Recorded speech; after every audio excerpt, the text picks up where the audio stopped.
যে আমি আয়াত তেলাওয়াত করেছি সূরাতুল আহজাবের 26 নম্বর আয়াত। এই আয়াতের মধ্যে আল্লাহ পাক রব্বুল আলামিন বলেছেন, লাকাদ কানা লাকুম ফি রাসূলিল্লাহি উসওয়াতুন হাসানা, যে আল্লাহ বলেছেন তোমাদের মধ্যে একজন নবী আছে মুহাম্মদ সাল্লাল্লাহু আলাইহি সাল্লাম। এই নবীজির মধ্যে তোমাদের জন্য রয়েছে উত্তম আদর্শ। যদি তোমরা পরিপূর্ণ আদর্শবান একজন মানুষ হতে চাও, তাহলে তোমাদের যে নবী আছে সেই নবীর আদর্শ গ্রহণ করো, কারণ পৃথিবীর মধ্যে তার চাইতে আদর্শবান ব্যক্তি আসে নাই, আর কিয়ামত পর্যন্ত আসবে না।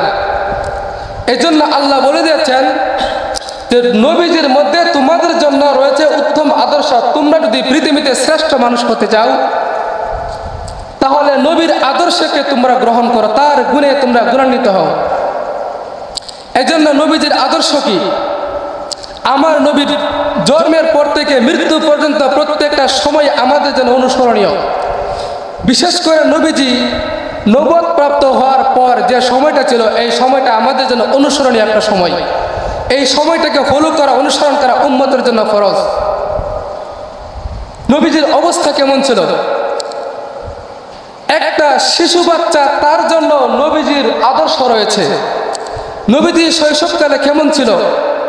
যদি কোনো শিশু আদর্শবান হতে চায়, তাহলে তার জন্য দেখা উচিত নবীজির শৈশবকালে অবস্থা কেমন ছিল। নবীজি কতটুকু লজ্জাশীল একজন মানুষ ছিলেন। যখন কাবা শরীফ বন্যার কারণে ভেঙে যায়, কাবা শরীফ ধ্বংস হয়েছে, এখন কাবা শরীফ নতুন করে নির্মাণ করতে হবে। আবু তালেব, আবু লাহাব সহ মক্কার অনেক মানুষ সবাই মিলে কাবা শরীফ নির্মাণ করতে শুরু করলো। সবাই নিজ নিজ দায়িত্বে কাবা শরীফের কাজ করতেছিলেন। কেউ দূর দূরান্ত থেকে মাটি নিতেছিলেন, কেউ পাথর নিতেছিলেন। এমন সময় আমাদের নবী ছিলেন একজন ছোট্ট শিশু বাচ্চা। নবীজিও কাবা শরীফ নির্মাণ করার জন্য পাথর নিয়ে গেলেন কাবা শরীফ কাজ করার জন্য।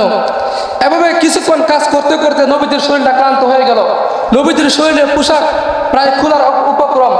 আমাদের মতো ওই সময় লুঙ্গি ছিল না। নবীজি চিন্তা করলো যে নবীজি মোহাম্মদ একজন ছোট্ট মানুষ, ওই সময় তো নবী ছিলেন না, যে মোহাম্মদ একজন ছোট্ট মানুষ, তার কাপড়টা প্রায় খুলে যাবে। এই জন্য অনেকে টান দিছে কাপড়টা খোলার জন্য। 4-5 বছর বা 5-7 বছরের ছেলে এই সাধারণত কাপড় খুলে তেমন কোনো কিছু হয় না। এই জন্য ভাবছে কষ্ট হয়েছে, তার পরনে কাপড়টা টান দিল, খোলার সাথে সাথে নবীজি এমন অবস্থা হলো, নবীজির চেহারাটা লাল হয়ে গেল। এমন লজ্জিত হলো যে পৃথিবীর মধ্যে মনে হয় নবীর চেয়ে আর লজ্জিত কেউ হন নাই। তাহলে ছোট্ট একটা মানুষ, 7 বছর বয়স, তার অবস্থা কেমন হয়েছিল? এই জন্য নবীজি বলছেন যদি কোনো শিশু আদর্শবান হতে চায়, তাহলে সেদিন নবীজির ছোট্টকালের অবস্থা দেখে। যদি কোনো যুবক পরিপূর্ণ আদর্শবান হতে চায়, সেদিন নবীজির যৌবনকালের অবস্থা দেখে নবীজির অবস্থা কেমন ছিল। নবীজি ছিলেন পৃথিবীর মধ্যে আদর্শ একজন মানুষ। দেশের সেবা করার জন্য নবীজি সবার আগে চলে আসতেন। এই জন্য দেশের সেবা করার জন্য, রাষ্ট্রের সেবা করার জন্য, জনগণের সেবা করার জন্য নবীজি ওই সময় তৈরি করেছিলেন একটা হিলফুল ফুজুল নামে একটা সংগঠন। যে সংগঠনের প্রধান কাজ কি ছিল? মানুষ বিপদগ্রস্ত হলে তাদেরকে সাহায্য করা। যদি কোনো মানুষ অভাব অনটনে থাকে, তাদেরকে সাহায্য করা। যদি কোনো মানুষ নির্যাতনে থাকে, তাকে নির্যাতন থেকে সাহায্য করার জন্য এই সংগঠন তৈরি করলেন, তার নাম দিলেন হেল্পফুল ফুজুল। এই জন্য নবীজি বলেছেন কোনো যুবক যদি আদর্শবান হতে চায়, তাহলে সে যেন আমি নবীজির অবস্থা দেখে, আমি যুবককালে কেমন একজন মানুষ ছিলাম, মানুষের সেবার জন্য আমি সংগঠন তৈরি করেছি হেল্পফুল ফুজুল নামে। আর আমাদের দেশের যুবকরা মানুষের সেবার জন্য তো যুবক এই সংগঠন করবে তো দূরের কথা, এই ক্লাব তৈরি করে, নাইট ক্লাব, যেখানে নর্তকীদের আনা হয়, যেখানে মদের আসর তৈরি করা হয়। ইসলাম এবং সামাজিকভাবে সব কিছু নিন্দনীয়। এই জন্য নবীজি বলেছেন কোনো একটা মানুষ যদি, কোনো একজন বাবা যদি সে আদর্শবান বাবা হতে চায়, সে যেন নবীজির জীবনের দিকে তাকায়। কারণ নবীজিরও মেয়ে ছিল, সন্তান ছিল। নবীজি তিনার সন্তানদের প্রতি কতটুকু স্নেহ করেছেন, সন্তানদের প্রতি কতটুকু সদয় ছিলেন। যদি তোমরা আদর্শবান পিতা হতে চাও, তাহলে নবীর জীবনে দেখো। যদি তোমরা আদর্শবান একজন স্বামী হতে চাও, তাহলে নবীর জীবনে দেখো। তোমাদের জন্য বিবাহের অনুমতি আল্লাহ দিয়েছেন 4টা, কিন্তু আমার নবী বিবাহ করেছেন 11টা। এই জন্য যদি তোমরা আদর্শবান একজন স্বামী হতে চাও, তাহলে নবীর জীবনে দেখো তিনি 11টা বিবি থাকা সত্ত্বেও ওনার বিবিদের সাথে কেমন আচরণ করেছেন, ওনাদের সাথে কেমন ব্যবহার করেছেন, ওনার পারিবারিক জীবন কেমন ছিল। তুমি যদি ভালো করে পারিবারিক জীবন পরিচালনা করতে চাও, তাহলে নবীর জীবনের দিকে তাকাও, তিনি তিনার পারিবারিক জীবনকে কিভাবে কাটিয়েছেন। যদি কোনো একজন মানুষ চায় সে আদর্শ একজন নানা হবে, অর্থাৎ রসুলের প্রত্যেকটি জীবনে মানুষের জন্য আদর্শ রয়েছে, তাহলে সে যেন দেখে রসুলের জীবনী। নবীজি একজন নানা ছিলেন, ওনার নাতি ছিল হাসান হুসাইন, তাহলে নবীজি ওনার নাতিদের সাথে কেমন আচরণ করেছে, কতটুকু আদর্শ দেখাইছেন নবীজি ওনার নাতিদের সাথে। এই জন্য যদি কোনো ব্যক্তি আদর্শবান নানা হতে চায়, তাহলে তার জন্য উচিত হলো নবীজির জীবনে দেখা, নবীজি কতটুকু আদর্শবান নানা হিসেবে কেমন একজন ব্যক্তি ছিলেন। যদি কোনো মানুষ একজন নেতা হতে চায়, তাহলে সে যেন নবীজির দিকে তাকায়। যদি কোনো মানুষ একজন সফল রাষ্ট্রনায়ক হতে চায়, তাহলে তার নবীজির জীবনের দিকে তাকানো উচিত। নবীজির চাইতে সফল রাষ্ট্রনায়ক পৃথিবীতে আর কেউ ছিল না এবং কিয়ামত পর্যন্ত হবে না। যদি কোনো মানুষ আদর্শবান একজন নেতা দেখতে চায়, তাহলে তার জন্য উচিত হওয়া নবীজির জীবনটা দেখা, কারণ নবীজি ছিলেন আদর্শবান একজন নেতা। যদি কোনো ব্যক্তি তার দেশকে পরিচালনা করতে চায় ভালোভাবে, তাহলে তার নবীজির জীবনে দেখা উচিত, কারণ নবীজি ওনার দেশকে পরিচালনা করেছে। কেউ যদি যুদ্ধের মধ্যে বিজয় হতে চায়, যুদ্ধ করতে চায়, তাহলে তার নবীজির জীবনে দেখা উচিত, কারণ নবীজির জীবনে প্রায় 46টা যুদ্ধ করেছেন, প্রত্যেকটি যুদ্ধেই প্রায় নবীজি বিজয় হয়েছেন। এই জন্য কেউ যদি যুদ্ধ বিগ্রহের মধ্যে বিজয় হতে চায়, তার জন্য অনুসরণীয় হলো নবীজির জীবনী দেখা, নবীজির যুদ্ধের অবস্থা দেখা, কীভাবে যুদ্ধকে পরিচালনা করেছেন আর তিনি সফল হয়েছেন। রাষ্ট্রনায়ক হিসেবে নূর রসুল কেমন ছিলেন, একজন সাধারণ মানুষ থেকে শুরু করে প্রশাসন পর্যন্ত প্রত্যেকটি মানুষকে কিভাবে রসুল সেবা দিয়েছেন, তাদের সাথে নবীজি কেমন আচরণ করেছেন, দেশের জনগণের হক নবীজি কিভাবে আদায় করেছেন।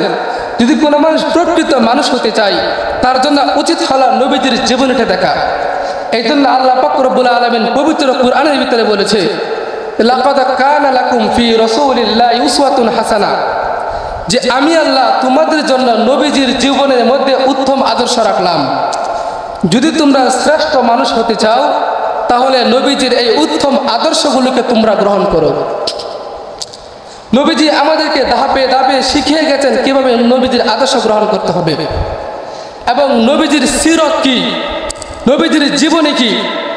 ইতিহাসের কিতাবের ভিতরে আছে যে আল্লাহ পাক যে পবিত্র কুরআনের ভিতরে বলেছেন, ইন্না আরসালনাকা কাফাতাল লিন-নাস। আরেক আয়াতের ভিতরে আল্লাহ পাক বলেছেন, ওমা আরসালনাকা ইল্লা রাহমাতাল লিল আলামিন, আমি আপনাকে পৃথিবীর মধ্যে রহমত স্বরূপ প্রেরণ করেছি। যে নবীজি পৃথিবীতে আসার সাথে সাথে, নবীজির আগমনের সাথে সাথে সারা পৃথিবীর মধ্যে রহমত এমনভাবে বর্ষণ হলো, যেমন আকাশ থেকে যেভাবে বৃষ্টি বর্ষণ হয়, নবীজি পৃথিবীতে আসার সাথে সাথে আল্লাহর পক্ষ থেকে এভাবে রহমত বর্ষণ হতে শুরু করলো। শুধু নবীজি পৃথিবীতে আসতেন ওই দিন না, বরং নবীর জন্মের দিন থেকে মৃত্যু পর্যন্ত যতদিন ছিলেন, প্রত্যেকটা সময়ের ভিতরে নবী ছিলেন একজন রহমত স্বরূপ। এবং নবীর ভিতরে এমন আল্লাহ পাক মুজিজা দিয়েছেন, এমন কিছু কারামত দিয়েছেন, মানুষকে স্বচক্ষে দেখিয়ে গেছেন যে নবী কেমন রহমত স্বরূপ। নবীজির পিতা ইন্তেকালের পরে দাদা আবু তালেব নবীজিকে লালন পালনের দায়িত্ব নিয়েছেন। এভাবে আবু তালেবও লালন পালন করার পরে কিছুদিন পরে ইন্তেকাল করেন। ইন্তেকাল করার পরে আব্দুল মুত্তালিব, নবীজির দাদা আব্দুল মুত্তালিব ইন্তেকাল করার পরে নবীজির চাচা আবু তালেবকে আব্দুল মুত্তালিব ডাকলেন যে তুমি এদিকে আসো, এই যে একটা সন্তান তোমার ভাতিজা আমার নাতি আব্দুল্লাহর ছেলে, আমি দুনিয়াতে থাকবো না, কিন্তু যতদিন তুমি দুনিয়াতে থাকবে এই বাচ্চাটাকে দেখে শুনে রাখবে, যেন এই বাচ্চা তার জীবদ্দশায় কোনো কষ্ট না করে, যেন তার উপর কোনো মুসিবত না আসে, আঘাত না আসে, কারণ সে ভবিষ্যতে একজন সম্মানী মানুষ হবে, শ্রেষ্ঠ মানুষ হবে। তার নাম হলো মুহাম্মদ। মুহাম্মদ শব্দের অর্থ হলো প্রশংসিত। নবীজি যখন উনার মায়ের পেটে ছিলেন, আল্লাহর পক্ষ থেকে স্বপ্নে দেখানো হলো যে তোমার পেটের মধ্যে এমন একজন সন্তান আছে, যখন সে সন্তান পৃথিবীতে আসবে, ভূমিষ্ঠ হবে, তখন তার নাম রাখবে মুহাম্মদ। এজন্য নবীজির নামটা স্বয়ং আল্লাহ নিজে রাখছেন। মুহাম্মদ শব্দের অর্থ হলো প্রশংসিত। যে আবু তালেবকে বলে দিল আব্দুল মুত্তালিব, যে তার নাম হলো মোহাম্মদ, অর্থাৎ সে অনেক প্রশংসিত মানুষ। পৃথিবী সে যখন বেঁচে থাকবে তার প্রশংসা সারা পৃথিবীতে ছড়িয়ে পড়বে এবং কিয়ামত পর্যন্ত মানুষ তাকে অনুসরণ করবে, তাকে ফলো করবে, তাকে স্মরণ করবে। এজন্য তার উপর যেন কোনো বিপদ না আসে, সে যেন কষ্ট না পায়। কিছুদিন পরে আব্দুল মুত্তালিব ইন্তেকাল করলো। তখন নবীজি যখন দায়িত্ব নিল আবু তালেব, নবীজিকে নিয়ে আবু তালেব গেলেন। আবু তালেব একটা মনস্থ করলো তিনি সিরিয়া যাবেন ব্যবসার উদ্দেশ্যে। কিন্তু নবীজি 12 বছর বয়স, কিভাবে সিরিয়া নিয়ে যাবেন? বলল, বাতিজা তোমার এখন সিরিয়া যাওয়ার দরকার নাই, অল্প বয়স কিভাবে যাবে? কিন্তু নবীজিকে যখন বলল ছোট মানুষ সিরিয়া নেওয়া যাবে না, নবীজির চেহারা লাল হয়ে গেল। নবীজির চেহারার মধ্যে একটা দুঃখের ছাপ বেশি গেল। নবীজি কষ্ট পাইলেন। আবু তালেব বুঝতে পারলো, বলল, ঠিক আছে, এখন আর মক্কা রাখা যাবে না, তুমি আমার সিরিয়া চলো। এই 12 বছর বয়স একটা ছেলেকে যখন আবু তালেব নিয়ে গেল সিরিয়ার উদ্দেশ্যে, পথের মধ্যে গিয়ে বিশ্রাম করলেন। বিশ্রাম করার পরে ওই জায়গায় একটা পাদ্রী ছিল। এই পাদ্রী যখন আমার নবীকে দেখলো, বুহাইরা নামে পাদ্রী, দেখে সাথে এই আবু তালেবের কাছে চলে আসলো যে তোমরা কাকে নিয়ে সিরিয়া যাচ্ছ? তাকে নিয়ে সিরিয়া যাবে না, কারণ সে হবে বিশ্ব নবী। সে যখন বড় হবে একজন নবী হবে, তাকে নিয়ে সিরিয়া গেলে ইহুদিরা তার উপর আক্রমণ করতে পারে, এই জন্য তাকে নিয়ে সিরিয়া যাবে না। আবু তালেব জিজ্ঞাসা করলো, কিভাবে বুঝলেন? সে তো 12 বছর বয়স, সে নবী হবে, কিভাবে বুঝলেন? বলল, তোমরা যে গাছের নিচে বিশ্রাম করেছো, সেখানে 2জন নবী এই গাছের নিচে বিশ্রাম করবে, বসবে। একজন নবী হযরত ঈসা ইবনে মারিয়াম এই গাছের নিচে বসছিল, আরেকজন বসবে যিনি শেষ নবী হবে, রহমাতুল লিল আলামিন হবেন, ওই নবী এসে এই গাছের নিচে বসবে। আর আমি একটা খ্রিস্টান পাদ্রী, আমি প্রতিদিন তাওরাত পড়ি, তাওরাতের একজন হাফেজ। বিশ্বনবীর অবয়ব, তার ঘটনা, তার চেহারা, আকৃতি সব কিছু তাওরাতের মধ্যে বর্ণিত আছে। তাওরাতের বর্ণনা অনুযায়ী আমি চিনতে পারলাম যে তিনি হলেন বিশ্বনবী, তিনি একজন নবী হবেন। এই জন্য তোমরা তাকে নিয়ে কোনোদিন সিরিয়া যাবে না। তাকে যদি দেখে সিরিয়ার মানুষ, তাহলে তাকে আক্রমণ করবে। কারণ ইহুদিরা কোনোদিন চায় না যে একজন নবী দুনিয়াতে থাকুক। ইহুদিরা চায় না যে দুনিয়াতে দ্বীন ইসলাম প্রতিষ্ঠিত হোক। এই জন্য ইহুদিরা যদি দেখে নবীজিকে, তাহলে তারা তেলে বেগুনে চলে যাবে। তাহলে করণীয় কি? তুমি তাকে মক্কায় পাঠিয়ে দাও। আবু তালেব চিন্তা করলো, কথাটা তো ঠিক, যদি সে নবী হয় আর ইহুদিরা যদি তার উপর আক্রমণ করে, আমরা তো কোনো কিছু করতে পারবো না। নবীজি চলে গেলেন তাদের কাছ থেকে দূরে। চলে যাওয়ার পরে এই বুহাইরা পাদ্রী তাদেরকে নবীজির রহমতের কারণে, নবীজির সম্মানের কারণে তাদের জন্য খানা পিনার আয়োজন করলেন। কিছুক্ষণ পরে নবীজি যখন ফিরে আসলেন তাদের কাছে, আয়েশা দেখলেন যে গাছের নিচে তাদের দলের লোক বসা ছিল, ওই গাছ ছায়ার কারণে সবাই এই গাছের নিচে বসছে।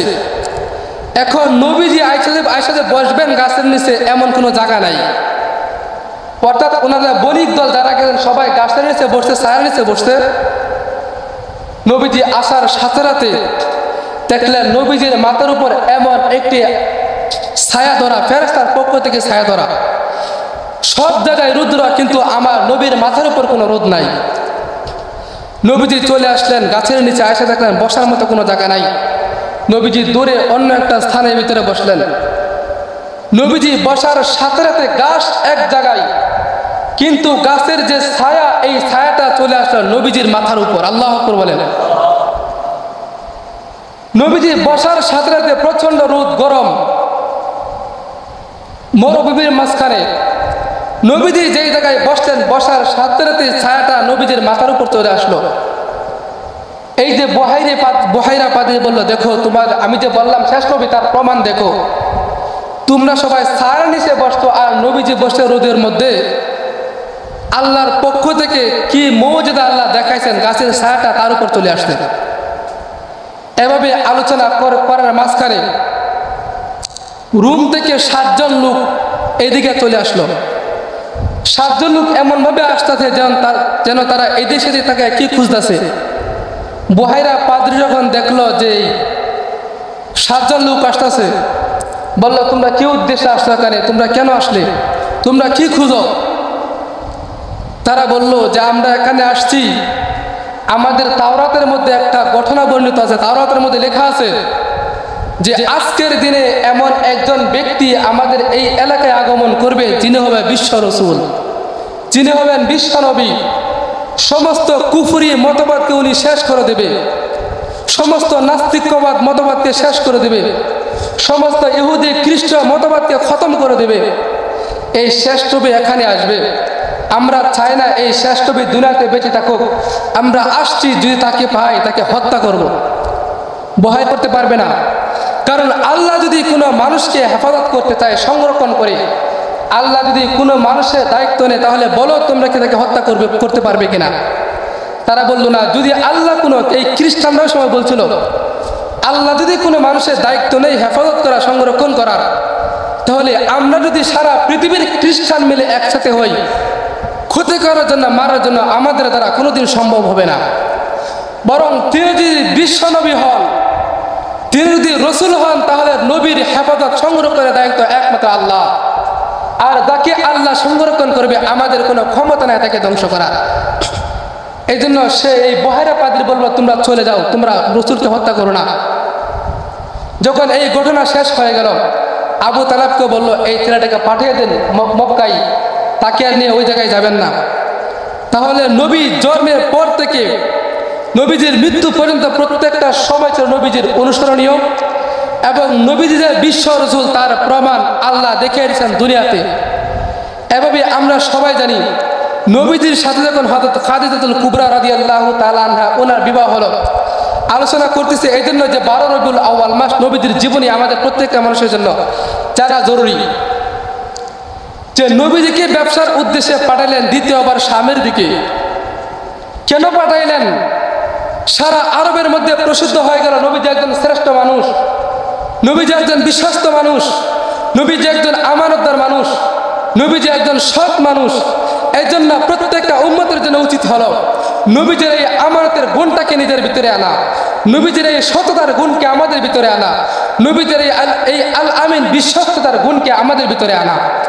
যখন খাদিজা এই কথা শুনল নবীজির শ্রেষ্ঠ মানুষ, ওনাকে রসুলকে নিয়ে ব্যবসার জন্য যখন পাঠাইলেন এই সিরিয়ার দিকে, নবীজি চলে আসলেন সিরিয়া থেকে ব্যবসা করে।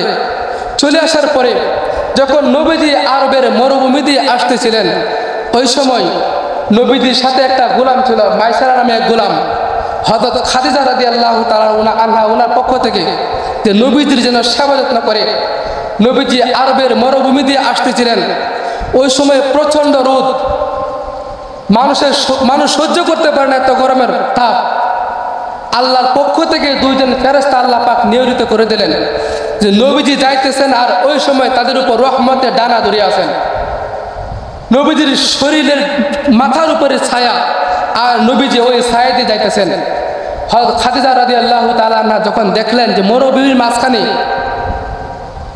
সারা মরুভূমি রোদ, আর এই যে আমি ব্যবসার উদ্দেশ্যে পাঠাইলাম মুহাম্মদকে, তার মাথার উপর ছায়া, উনি তো কোনো সাধারণ মানুষ হবে না, উনি তো একজন রসুল হবেন, রসুল ছাড়া এমন মানুষ হতে পারে না।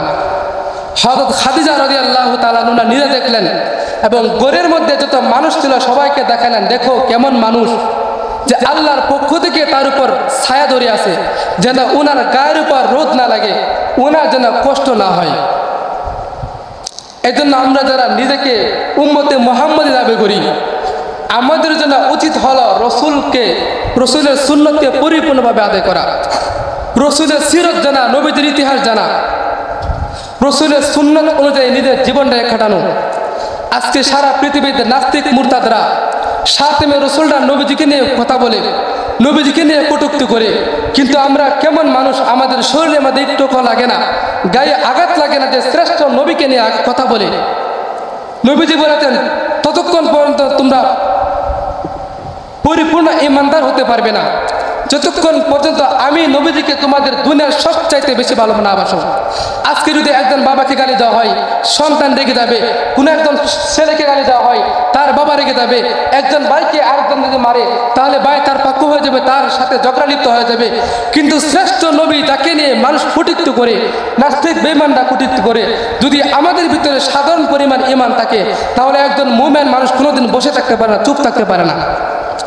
এজন্য আল্লাহ রাব্বুল আলামিন আমাদের সবাইকে পরিপূর্ণ ঈমানদার হিসেবে কবুল করুন এবং রাসূলের সুন্নাতকে বাস্তবায়ন করার তৌফিক দান। আমিন। ওয়া আখিরু দাওয়ানা আলহামদুলিল্লাহি রাব্বিল আলামিন।